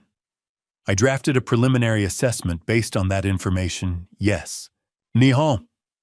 An assessment declaring James Mitchell mentally incompetent. A recommendation for emergency conservatorship pending full evaluation. Hayes looked at her officers. Detain Dr. Pierce for questioning. Potential conspiracy fraud, false medical documentation. Ryan watched his friend being led away, then turned back to us. His expression was cold, now the mask completely gone. You can't prove anything. We're exhuming your mother's body right now, Hayes said. By this afternoon, we'll have tissue samples. By Monday, we'll have toxicology results showing exactly what you put in her vitamins. It's over, Ryan. For a long moment, Ryan just stared at me. Then he said very quietly, "You're really going to do this. You're going to destroy your own son." "You destroyed yourself," I said. "The day you put that substance in your mother's vitamins." Ryan turned and walked out without another word. Hayes made a call, instructing officers to follow him. I sank into a chair, suddenly exhausted. Margaret's phone buzzed. She glanced at the screen, then her face went pale. It's a text, from a number I don't recognize. She showed me the screen. "This is Jessica Mitchell. Marcus is coming to the motel tonight. Ryan told him I'm a liability. He's going to make it look like I ended my own life from guilt. I can't run anymore. Please help me." Hayes read it over my shoulder, then swore under her breath.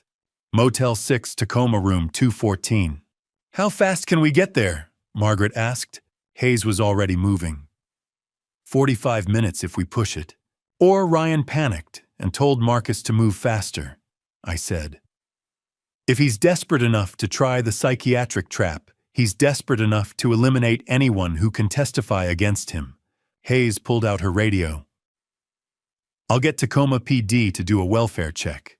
We bring Jessica in, put her in protective custody, and wait for the toxicology results.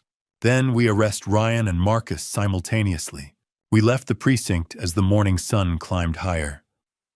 Somewhere in Evergreen Cemetery, they were collecting evidence from Catherine's body.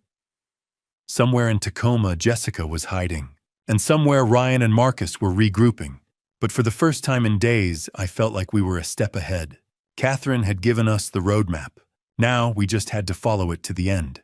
By 6 that evening, Jessica Mitchell was sitting in a witness protection safe house on the north side of Seattle, wrapped in a blanket, despite the room being warm, shaking like she'd never stop. Hayes and her tactical team had pulled Jessica out of the Tacoma motel at noon. They'd moved her through the back, into an unmarked van, and straight to a secure location where Ryan and Marcus couldn't reach her. Now she sat across from me in a small conference room, Margaret on one side, Hayes on the other, and 2 officers stationed outside the door. She looked nothing like the woman I'd met at Ryan's wedding 5 years ago.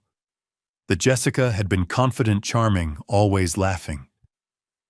This Jessica was hollowed out, her eyes red from crying. "I'm sorry," she said for the 5th time. "I'm so sorry about Catherine. I never thought he'd actually do it. I thought he was just venting, trying to scare me into finding another way to handle the debt." Margaret's voice was measured. "Jessica, we've offered you full immunity in exchange for your complete cooperation. That means testifying against Ryan and answering every question truthfully. Do you understand?" "Yes." "Then tell us everything. The plan for tomorrow morning. Every detail." Jessica took a shaky breath. "Marcus is supposed to meet Ryan at 5:30 tomorrow morning. At your house." She looked at me. "Ryan had a spare key made 6 months ago. My house. The place Catherine and I had lived for 23 years. Where she'd collapsed on our kitchen floor." "What's the plan?" Hayes asked. "Marcus is going to make it look like James took too many pills. Sleeping medication maybe mixed with alcohol. They're going to stage it like a suicide. A widower who couldn't handle the grief of losing his wife." The room went very quiet. Ryan will show up later, Jessica continued. Around noon. He'll call the police, say he'd been trying to reach his father all morning and got worried. He'll be the devastated son who just lost both his parents within 6 months. No one will question it. How do you know all this? Margaret asked. Ryan told me. 2 nights ago when I said I couldn't do it anymore. He said it was too late to back out now, that if I tried to run or talk, Marcus would take care of me the same way. Hayes leaned forward. Jessica, has Ryan discussed any contingency plans? Then Ryan does it himself. He has pills in his car. He said one way or another it has to happen this weekend before the toxicology results come back. He knows you're looking into Catherine's passing. He knows time is running out. Hayes pulled out a notepad. Here's what we're going to do. Mr. Mitchell, you're going to be in your house tomorrow morning at 5 a.m. We wire you up. Recording device, GPS tracker, panic button. You'll be sitting in your living room when Ryan arrives. You want me to confront him. I want you to give him the opportunity to confess. Keep him talking. Ask him questions. Let him think he's got you cornered. People like Ryan, intelligent, arrogant, they can't help themselves. They want you to know how clever they've been. And if he doesn't confess, Margaret's expression was grim. Then we have nothing admissible until the toxicology results come back Monday. And by then Ryan might flee. We need him on tape, James. What about Marcus? We'll have 6 officers positioned in houses around yours. The moment Ryan or Marcus makes a move toward you, we're 10 seconds away. Jessica spoke up quietly. Marcus won't come inside until he's sure it's safe. Ryan will go in alone first. Then that's when we get Ryan's confession, Hayes said. Before Marcus enters, we arrest Ryan inside, then take Marcus when he approaches. And if something goes wrong, I asked. Hayes met my eyes. Then you hit the panic button and we breach the house. But I have to be honest with you. This is high risk. Ryan is desperate, and desperate people are unpredictable. I thought about Catherine's letter, about how she'd faced Ryan alone, gathering evidence, trying to protect me, about how she'd died on our kitchen floor while I slept upstairs. I'll do it, I said. Hayes nodded slowly. Then we start preparing now. I'll have a tech come in tonight to fit you with the wire and go over the panic button protocols. The officers will be in position by 4:30 a.m. You'll enter your house at 5, turn on a single lamp in the living room and wait. And I just talk to him. You talk to him. You listen. You let him tell you what he did. And you stay calm no matter what he says. The rest of the evening was a blur of preparation. A tech fitted me with a wire so small I could barely feel it tucked into my collar. The GPS tracker went into my shoe. The panic button looked like a car key fob. 3 clicks, the tech explained. Click 3 times fast, and every officer knows you need immediate extraction. I tried to sleep, but couldn't. Just lay in the spare bed at the safe house, staring at the ceiling, thinking about tomorrow. At 4:30 a.m., Hayes drove me home. The street was dark, quiet.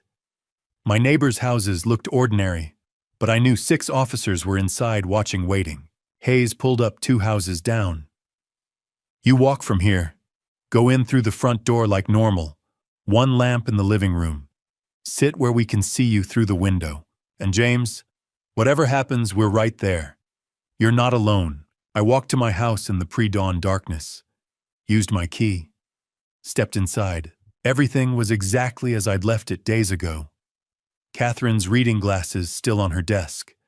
The coffee mug I'd forgotten to wash. The house where we'd built a life, raised a son, grown old together. The house where that son had ended her life. I turned on the lamp by the couch. Sat down in the chair facing the window. Checked the wire, the GPS, the panic button. 5 a.m. The house was completely silent, except for the clock ticking in the kitchen. I waited. 5:15, 5:30, 5:45. At 5:52, I heard it. The sound of a key sliding into the lock. The front door opened slowly, carefully.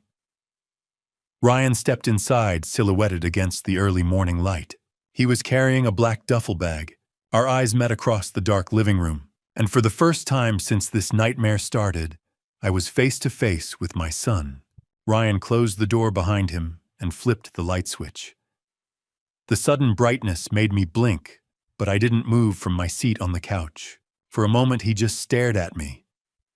Then his face arranged itself into an expression of relief that might have fooled me a week ago. Dad, I was so worried. You haven't been answering your phone. I stayed exactly where I was. My hand in my pocket wrapped around the panic button. The wire under my collar was recording every word. Through the window, I could see faint movement in the Hendersons' house. Hayes and her team watching. I know about the $680,000, Ryan. I know about Jessica's debt. I know about Marcus. The relief on his face evaporated. He stood very still. Then he laughed. A cold, empty sound. So who told you, Allison, or did Jessica finally crack? He shook his head. Doesn't matter. You're here. That's what matters. He knelt down and unzipped the black duffel bag slowly. When he looked back up at me, the mask was completely gone. Do you want to see what I brought? He started pulling items out one by one, setting them on the coffee table. A bottle of sleeping pills. Prescription label torn off. A syringe still in its sterile packaging. A coil of rope. Latex gloves. A bottle of whiskey. This is what grief looks like, Dad. A 64-year-old widower who couldn't handle losing his wife. Too many pills, maybe some alcohol. You leave a note. I already wrote it in your handwriting. Says you can't live without Mom. Very touching. I couldn't speak. This was the boy I'd taught to ride a bike. My only son. You look shocked, Ryan said, pulling on the latex gloves. You shouldn't be. You're the one who started investigating. You couldn't just accept that Mom had a stroke and move on. She didn't have a stroke. No. Ryan agreed. She didn't. Mom found out about the trust money in March. Started documenting every withdrawal. She confronted me 3 weeks before she passed. Said if I didn't put the money back, she'd cut me out of the will and go to the police. He picked up the bottle of sleeping pills. I tried to reason with her. Explained about Jessica's debt. $920,000. The casino isn't the kind of people you just say no to. So you ended your mother's life for money. Ryan's expression hardened. I saved my wife's life. And mine. Mom had her whole life already. Jessica and I had decades ahead. It was a practical decision. A practical decision. Yes. Potassium chloride. Mimics cardiac arrest perfectly. Breaks down quickly. I put it in her vitamins on the 14th. She took them that night around 11. By 3 a.m. it was done. You watched her collapse. You waited 12 minutes before calling for help. 12 minutes. I needed to make sure. That's not cruelty, Dad. That's thoroughness. My hand tightened around the panic button. Not yet. Hayes had said to let him talk. And the will. Mom drew up a new will, leaving 95% to charity. Only gave me $100,000. So the day after the funeral, while you were upstairs crying, I went through her desk, found the new will and destroyed it. Replaced it with the old one. The one that leaves me $1.5 million. Except she had another copy. In a safe deposit box. Ryan's eyes narrowed. Doesn't matter now. By the time anyone finds it, you'll be gone too, and I'll have settled the estate. He stood up, holding the bottle of pills and the syringe. You're going to take these pills. All of them. If you cooperate, it'll be painless. If you don't, I use the syringe. Either way, you'll be unconscious. Then I wait 30 minutes, come back and discover you. He took a step closer. This one's on you. You could have signed the power of attorney. Could have stayed out of it. But you had to dig. You had to find those glasses. He stopped. The glasses. Where are Mom's glasses? His eyes went wide. The camera. She hid a camera in her glasses, didn't she? I didn't answer. Of course she did. I walked past them every day for 5 months. She recorded everything. Me putting the substance in her vitamins. Me watching her on the kitchen floor. He looked at me with something that might have been respect if it wasn't so twisted. Which means you've seen the videos. Which means you're recording this conversation right now. He moved fast, grabbed my shirt collar, yanked me up.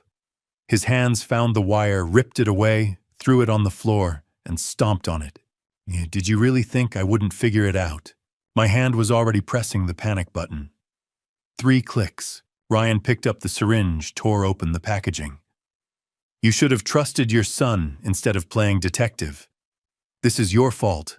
He took a step toward me, syringe raised. The front door exploded inward. Detective Hayes came through, first weapon drawn, 6 officers behind her. Seattle police dropped the weapon hands where I can see them. Ryan froze. For a second I thought he might fight. Then he dropped the syringe. It clattered on the hardwood floor. He sank to his knees, slowly, hands raised. I want my lawyer. Hayes moved in, cuffing him, while officers secured the duffel bag and photographed the contents. Another officer helped me up. You got it all? I asked Hayes. Even after he broke the wire, she tapped her ear. Backup recording from the device in your shoe, and we heard enough through the window. We've got his full confession, Mr. Mitchell. Every word. Ryan looked at me from the floor, his hands cuffed. You're really going to testify against your own son? You're not my son, I said quietly. I don't know who you are, but you're not the child Catherine and I raised. They let him out in handcuffs, blue lights flashing, more police cars arriving. Margaret appeared in the doorway. James, are you all right? I wasn't. Wouldn't be for a long time. Maybe never. But I nodded anyway. It's over, Hayes said. As they cleared my house, collecting evidence, I stood in my living room and looked at everything Ryan had brought. The pills, the rope, the note he'd forged. My son had come here to take my life the way he'd taken his mother's, and Catherine had made sure I'd be ready. Her glasses, her letter, her voice memo, her will. She'd fought him from beyond the grave and won. Detective Hayes stood over Ryan, her voice clear and measured as she read him his Miranda rights. Ryan knelt on my living room floor, hands cuffed behind his back, his face blank. The duffel bag and all its contents were being photographed by a crime scene tech. Do you understand these rights as I have read them to you? But I want my lawyer, Ryan said. His voice was flat, emotionless. I'm not saying another word. You've already said plenty. Hayes pulled out her phone, tapped the screen. Ryan's voice filled the room. The confession from minutes ago, crystal clear. I had no choice. The casino gave Jessica until December 31st. Hayes stopped the playback. Your confession was recorded on the backup device we installed in your father's smoke detector yesterday. Even after you destroyed the primary wire, we captured every word. I blinked. Smoke detector Hayes had kept it secret, even from me insurance, in case Ryan searched me and found the wire. Smart, one of the officers radioed from the back. Detective, we've got movement at the rear entrance. Hayes's hand went to her weapon. Who? Male hands raised, says he's here to surrender. Hayes moved toward the back door. I followed. The door opened slowly. A man stepped through, mid-40s, average height, wearing dark clothes. His hands were raised. Marcus Cole, he said calmly. I'm here to turn myself in. Hayes's weapon stayed trained on him. On your knees, hands behind your head. Marcus complied smoothly. I'm not armed, and I have information you're going to want. A USB drive in my left jacket pocket. Hayes nodded to an officer who retrieved the drive. They patted Marcus down. Why are you here? Hayes asked. Because I'm a professional, and professionals don't go down for amateurs. Marcus looked past Hayes to where Ryan was being held. I have recordings of every conversation with Ryan Mitchell since October 1st. 8 files. Every planning session, every payment discussion, every detail of what he wanted me to do. Hayes's eyes narrowed. The brake tampering. The brake tampering that I never actually did, Marcus corrected. When a civil attorney approaches me about making his father have an accident, I don't just take the job. I investigate, I record. I gather insurance. He smiled cold and professional. Guys like Ryan Mitchell always try to eliminate loose ends. So I took his money, $50,000 up front, and I documented everything. When it went sideways like this morning, I'd have proof I was just a contractor following orders. You were gathering evidence against your own client, Hayes said. I was covering my assets. Ryan was always going to lose. Hayes held up the USB. What's on this? 8 recordings. October 1st through yesterday. Every conversation. Ryan explaining about his mother about the potassium chloride. Ryan talking about his father about staging it as a grief-driven overdose. Ryan discussing payment schedules, $50,000 total. Marcus met Hayes's eyes. And for what it's worth, I never touched James Mitchell's car. Never cut any brake lines. I was stalling, waiting to see if Ryan would actually go through with it before I implicated myself. Hayes looked at me. Mr. Mitchell, do you know this man? Never seen him before in my life. Hayes turned back to Marcus. You're still under arrest for conspiracy. Well, I understand, but I'm willing to testify against Ryan Mitchell in exchange for a plea deal. Full cooperation. You get your homicide conviction, and I walk with reduced charges. They cuffed Marcus and led him to a separate vehicle. As they passed Ryan, Marcus looked at him with something like pity. I told you I don't work with amateurs. Another vehicle pulled up. Jessica escorted by officers. They brought her into the house, and she stood in the doorway looking at the scene. Is it over? She whispered. Hayes nodded. We need you to confirm what Marcus Cole just told us. Jessica's testimony was brief, but damning. Yes, Ryan had hired Marcus. Yes, she'd known about the plans. Yes, Ryan had said they needed both James and Catherine gone by year's end. At 7:30, Margaret's phone rang. When she came back in, she was pale. That was the forensic pathologist. Preliminary results from the exhumation. She looked at Hayes. High concentration of a toxic substance in Catherine's heart tissue. Consistent with potassium chloride. They're running comprehensive tests, but the pathologist says there's no question. This wasn't natural causes. Hayes nodded slowly. Then this is officially a homicide investigation. They loaded Ryan into a police car. Through the window, he looked at me one last time. You destroyed your only son for a dead woman, Dad. I walked closer, made sure he could hear me. You destroyed yourself the day you put that substance in your mother's vitamins. The door closed. The police car pulled away, taking my son to a place he'd probably spend the rest of his life. I stood in my front yard as the sun climbed higher. Neighbors watched from a respectful distance. For the first time in 5 months, I could breathe. Catherine had spent her final hours gathering evidence, protecting me, making sure Ryan wouldn't get away with what he'd done. She'd hidden cameras, recorded conversations, changed her will-written letters. She'd fought him every step of the way. And now, standing in the morning light with police cars surrounding my house and my son in custody, I realized something.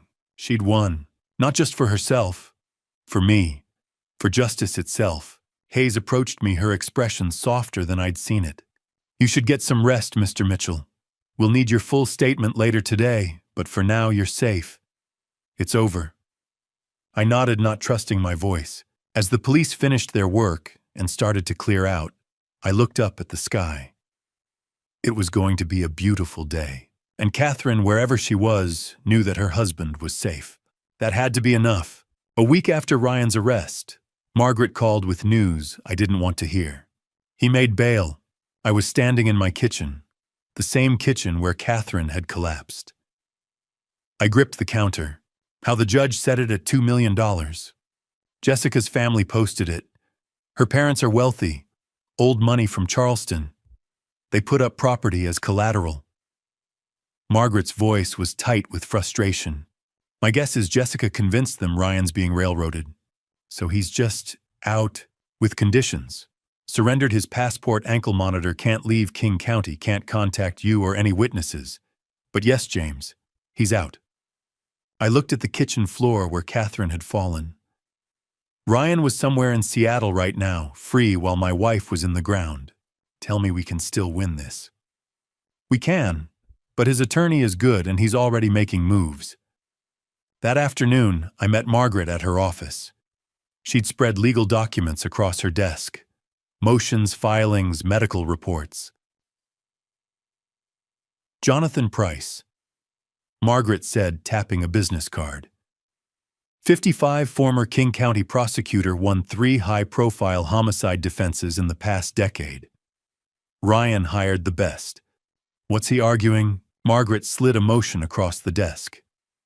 Insanity defense. Claims Ryan suffered a severe psychological breakdown after discovering his mother had Alzheimer's disease. Catherine didn't have Alzheimer's. I know. It's fabricated. But Price is building a narrative. Devoted son learns his mother is declining, becomes mentally unstable. He's citing a psychiatric evaluation from September signed by Dr. Nathan Pierce.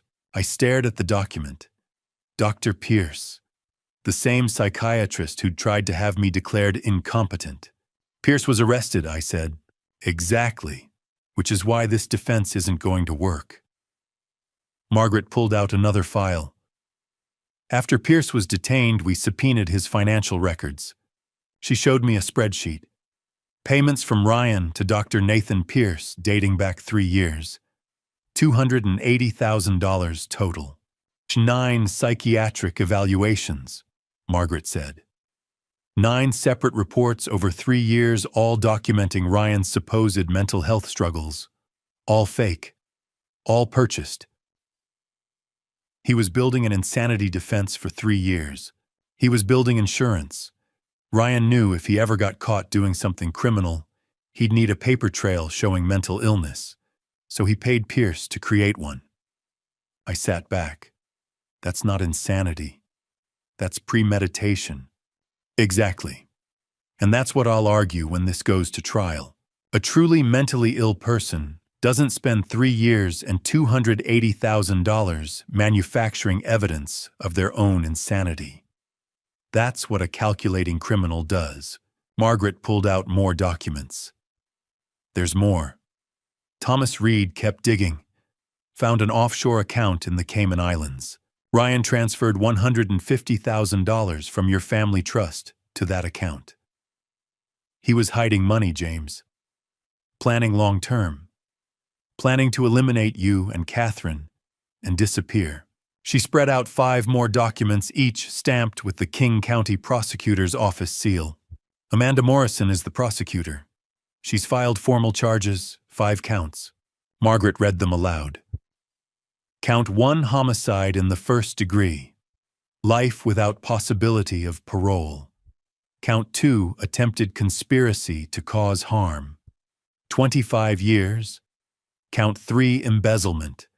20 years. Count 4, insurance fraud. 15 years. Count 5, criminal conspiracy. 20 years. She set the documents down. If convicted on all counts, Ryan will spend the rest of his life in prison. What are his chances? Margaret didn't sugarcoat it. With the evidence we have low, we have video of him tampering with Catherine's vitamins. We have his voice discussing potassium chloride. We have Catherine's letter and voice memo. We have the exhumation results. We have Marcus Cole's recordings. We have the fake insurance policy, the fake psychiatric reports, the offshore accounts. She leaned forward. Jonathan Price is good, but he's not a magician. Ryan doesn't have a mental illness. He has a gambling wife, a mountain of debt, and a willingness to take his own parents' lives to solve his financial problems. When's the trial? Amanda's pushing for early December. Jury selection will probably start the 1st week, less than a month away. What do you need from me? Testimony. You'll be our key witness. Amanda will walk you through finding the glasses, the videos, Catherine's letter, the confrontation with Ryan. She'll need you to be clear, calm, and credible. I nodded, but my hands were shaking. James. Margaret's voice softened. Are you ready for this? Ready to sit in a courtroom and testify against your son? I thought about Catherine's letter, about how she'd spent her final hours protecting me, about how she'd gathered evidence knowing she might not survive to see justice done. I'm ready. That evening, a letter arrived at my house, hand-delivered by someone from Ryan's defense team. My name on the envelope in Ryan's handwriting. I almost threw it away, but I opened it. Dad, I'm sorry. I know those words aren't enough. I was desperate. Jessica's debt was crushing me. I never meant for things to go this far. I never wanted to hurt Mom. I never wanted to hurt you. Please, Dad, drop the charges. Talk to the prosecutor. Tell them you don't want to pursue this. I'm still your son. I made mistakes. Terrible mistakes. But I can change. I can get help. Please don't let them put me in prison for the rest of my life. Please don't throw away your only son. I love you, Dad.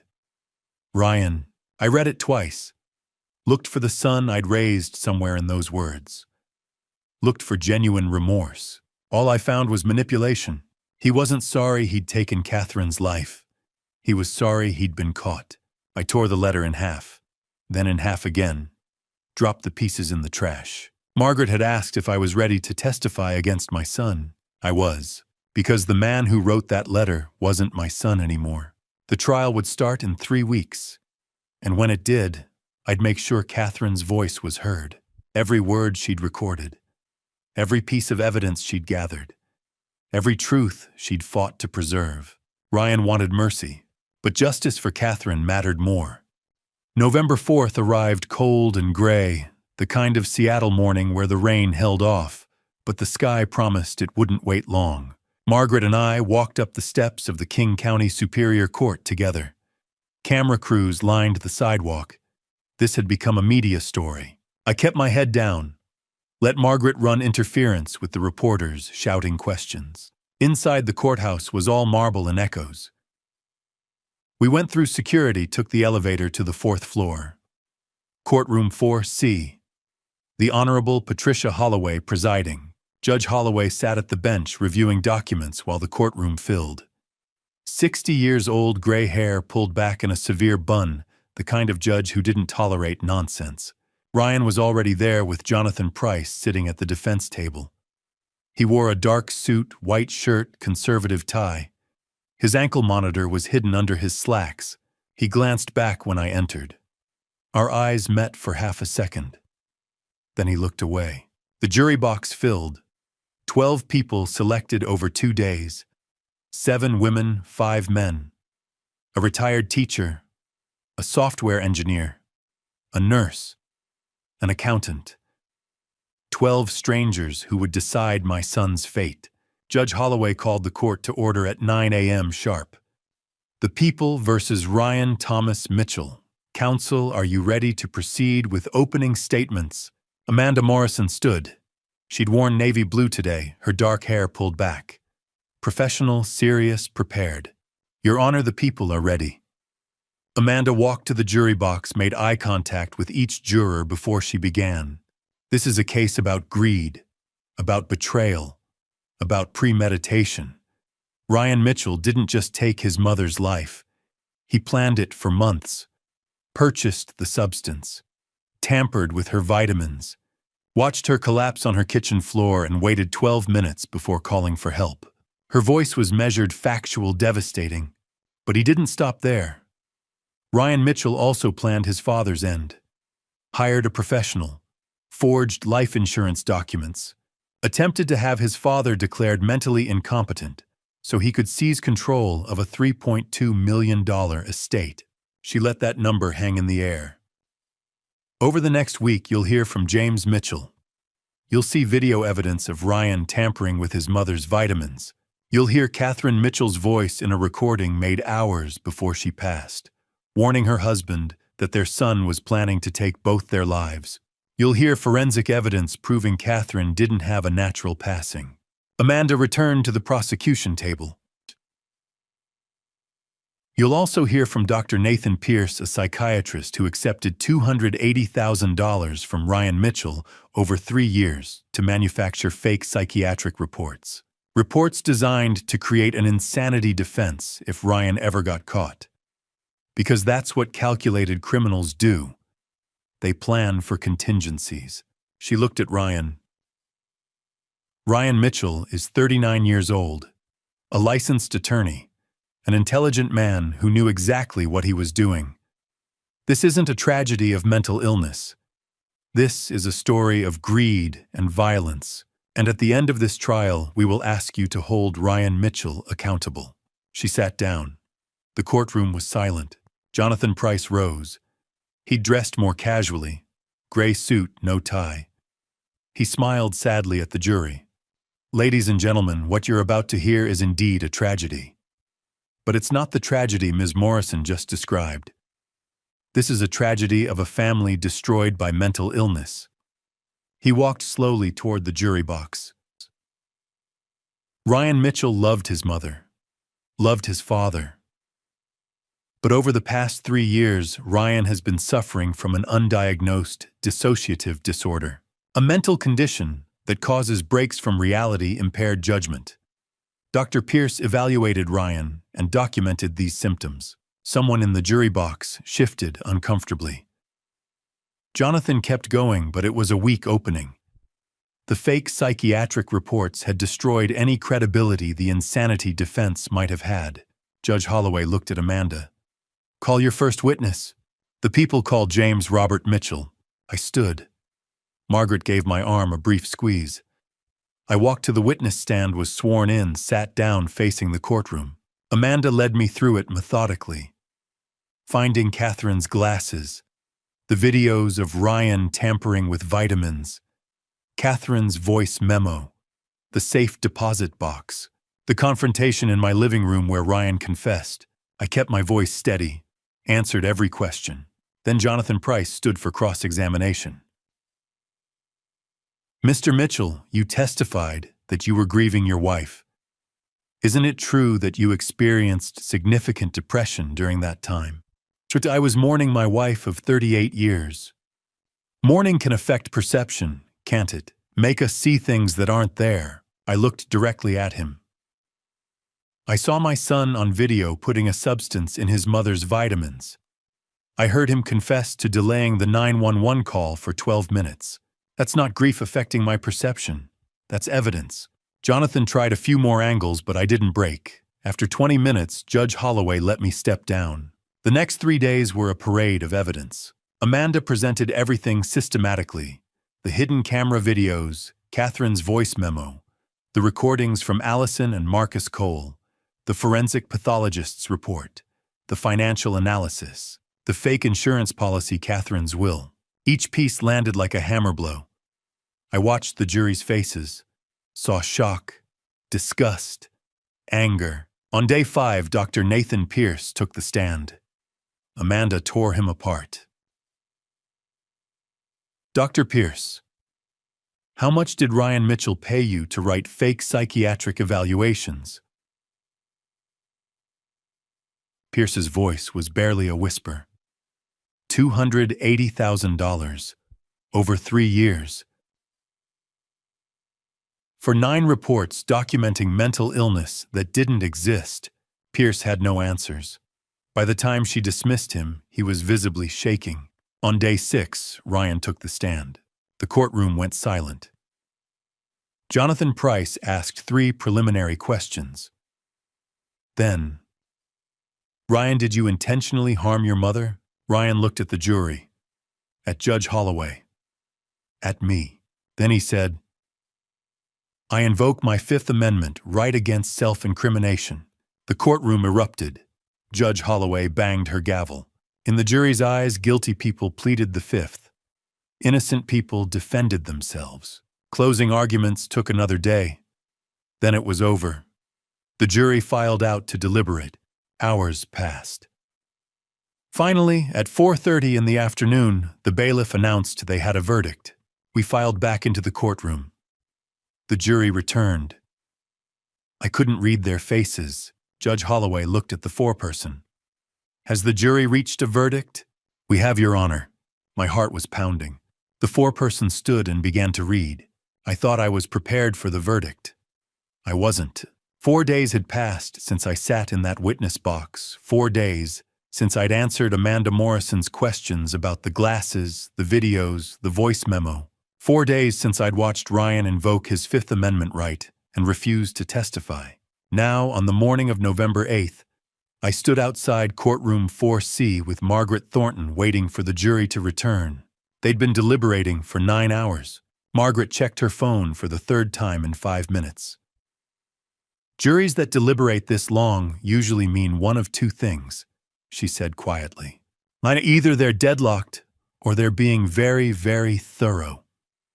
I nodded, but I didn't trust my voice. My hands were shaking again, just like they had when I'd first held Catherine's glasses in Daniel Porter's shop.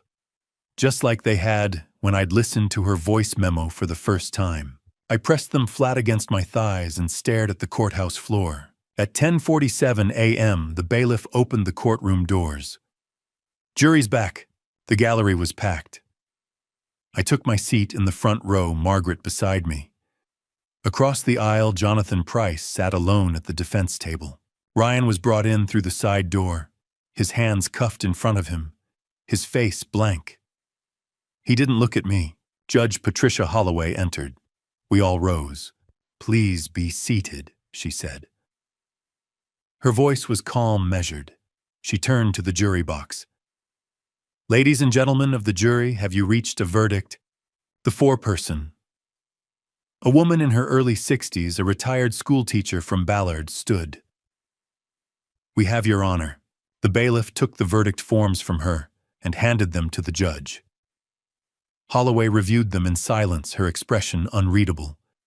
Then she handed them back. "The defendant will rise." Ryan stood. Jonathan Price stood beside him. "Shot on the charge of first-degree murder in the death of Catherine Ann Mitchell." The foreperson read, her voice steady. "We, the jury, find the defendant, Ryan Thomas Mitchell, guilty." The courtroom erupted. Someone behind me gasped. I heard a woman sob. Margaret's hand found mine and squeezed. "On the charge of conspiracy to cause harm to James Robert Mitchell, we find the defendant guilty." Ryan's jaw tightened, but he didn't move. "On the charge of embezzlement of $680,000 from the Mitchell Family Trust, we find the defendant guilty. On the charge of insurance fraud involving a false life insurance policy valued at $1.5 million, we find the defendant guilty. On the charge of criminal conspiracy in hiring Marcus Andrew Cole, we find the defendant guilty." Judge Holloway waited until the courtroom quieted. "Mr. Mitchell, you have been found guilty on all 5 counts. Sentencing is set for November 22, 2024 at 9 a.m.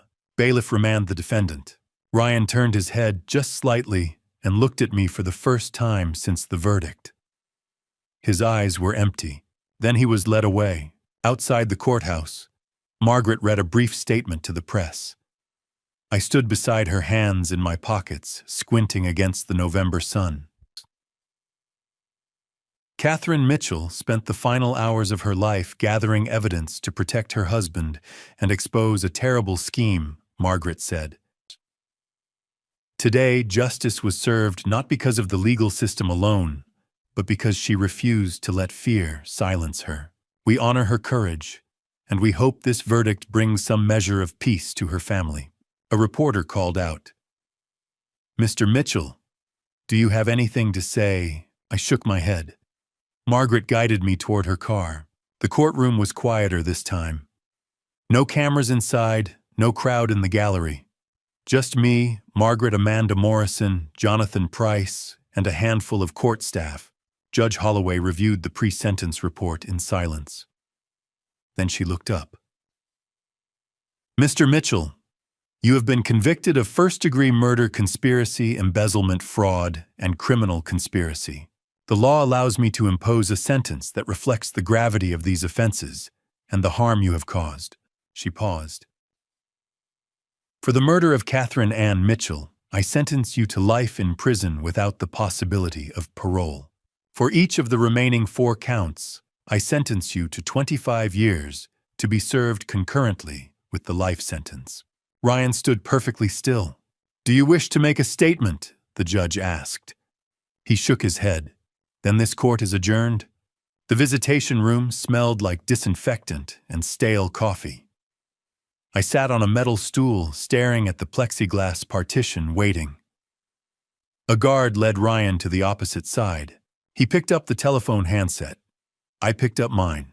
For a long moment, neither of us spoke. "None of you came," he said finally. I came to say goodbye," I replied. He looked older, thinner. His prison jumpsuit hung loose on his shoulders. "I didn't mean for it to go this far," he said. I needed the money. Jessica's family, the casino, the debt, it was crushing us. And Mom found out. She was going to cut me off Dad. I panicked. "You put a harmful substance in her vitamins," I said quietly. "You watched her collapse. You waited 12 minutes before calling for help." His eyes flickered. "I know, and you plan to do the same to me." He didn't answer. I set the phone down on the counter, stood up, and walked toward the exit. "Dad," I didn't look back. I drove home in silence.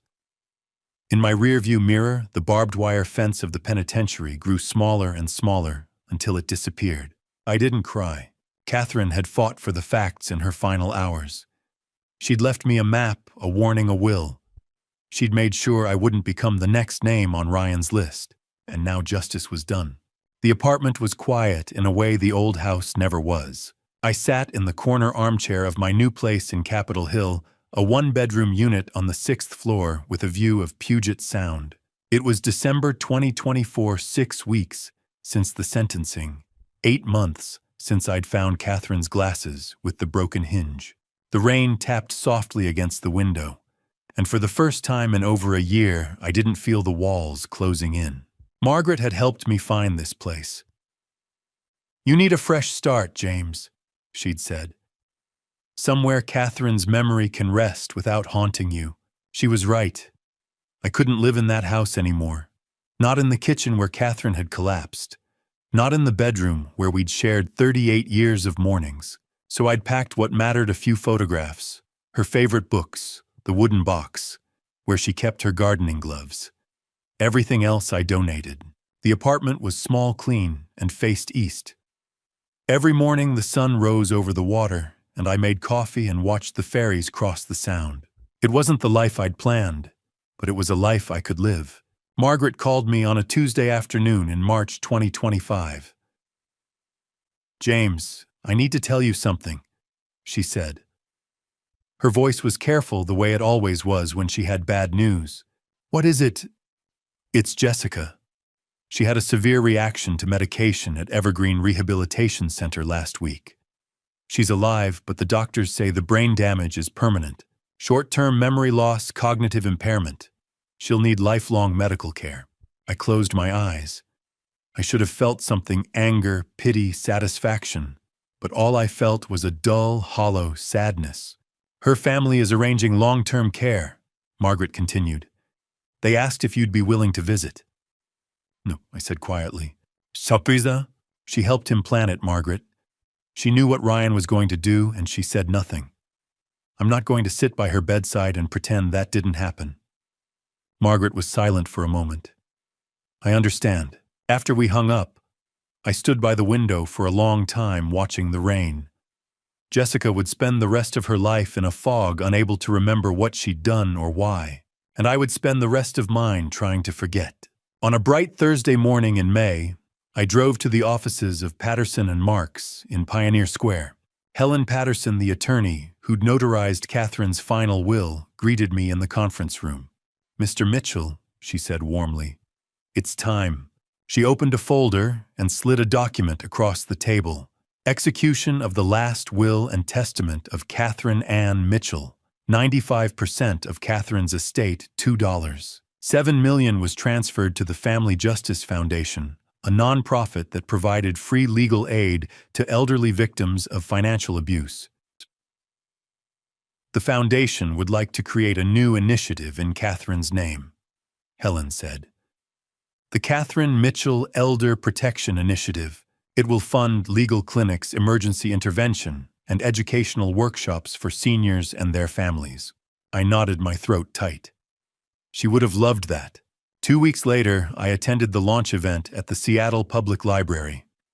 A small plaque was unveiled in the foundation's lobby, engraved with Catherine's name and the dates of her life. A dozen elderly clients stood in the audience, people who'd been helped by the program in its first month. One woman, a grandmother in her 70s, approached me afterward. "Your wife saved my house," she said, tears in her eyes. "My son was stealing from me and I didn't know where to turn. The clinic helped me stop him." I shook her hand, unable to speak. Catherine was gone, but she was still protecting people. I sold the house in Ballard in June for $2.8 million. The new owners were a young couple with a baby on the way. They loved the garden, the big windows, the breakfast nook, where Catherine used to read the Sunday paper. I didn't tell them what had happened there. With the proceeds, I bought my Capitol Hill apartment outright and donated a portion to the Catherine Mitchell Initiative. I also started volunteering 2 days a week at the Seattle Elder Rights Clinic, a legal aid office that helped seniors navigate fraud, abuse, and exploitation. I wasn't a lawyer, but I could listen. I could sit with frightened men and women who'd been betrayed by their own children, and I could tell them, "You're not alone. You can survive this." It didn't erase what Ryan had done, but it gave me a reason to get out of bed. On a Saturday morning in July, a letter arrived from Washington State Penitentiary. It was the third one Ryan had sent. I didn't open it. I wrote "Return to Sender" across the envelope and dropped it in the mailbox. Then I drove to Evergreen Cemetery. Catherine's grave was in a quiet corner beneath a maple tree. The headstone was simple, elegant: Catherine Ann Mitchell, 1962 to 2024, beloved wife, protector, light. I knelt in the grass and placed a bouquet of white roses by the stone. "Hey, love," I whispered. "It's been a while. You saved me, you know. You left me everything I needed to survive. And now I'm going to help other people. The way you helped me." I stayed for a long time, just sitting in the grass, feeling the sun on my face. That afternoon, I walked to Volunteer Park and sat on a bench overlooking the reservoir. A couple in their 70s strolled past, holding hands. The woman laughed at something her husband said, and he kissed her forehead. I smiled, really smiled, for the first time in a year. I pulled out my phone and scrolled to a photo I'd saved Catherine in our garden, her hands covered in dirt, her face bright with joy. I set it as my wallpaper. I didn't need justice anymore. I needed to live. For her. So here I am, sitting in my Capitol Hill apartment, looking at Catherine's photo on my phone screen. If you're listening to this family story, let me leave you with something I wish someone had told me years ago. Pay attention. Pay attention to the people you love, especially when they're silent. Catherine tried to protect me alone because she thought I couldn't handle the weight. I wish I'd seen her fear before it was too late. God gives us instincts for a reason. When something feels wrong in your family story, don't ignore it. Don't wait for proof. Talk. Ask. Listen. This dad revenge tale isn't one I'm proud of. I didn't plan it. I didn't want it. But when your child crosses a line you never imagined they'd approach, you're left with an impossible choice: protect yourself or protect the lie. I chose survival. Some call that dad revenge. I call it staying alive long enough to honor the woman who saved me. Don't become me. Don't let silence poison your home. Don't assume your family story is safe just because everyone's smiling. Ryan smiled at Catherine's funeral while planning my end. Love your children, but keep your eyes open. If this dad revenge journey resonates with you, or if you've faced betrayal in your own family story, share your thoughts below. Subscribe if you want more accounts like this one. Your support means everything. Thank you for walking this difficult path with me to the end. Disclaimer. This narrative contains fictionalized elements created for educational reflection. If the themes are uncomfortable, please select content better suited to your preferences.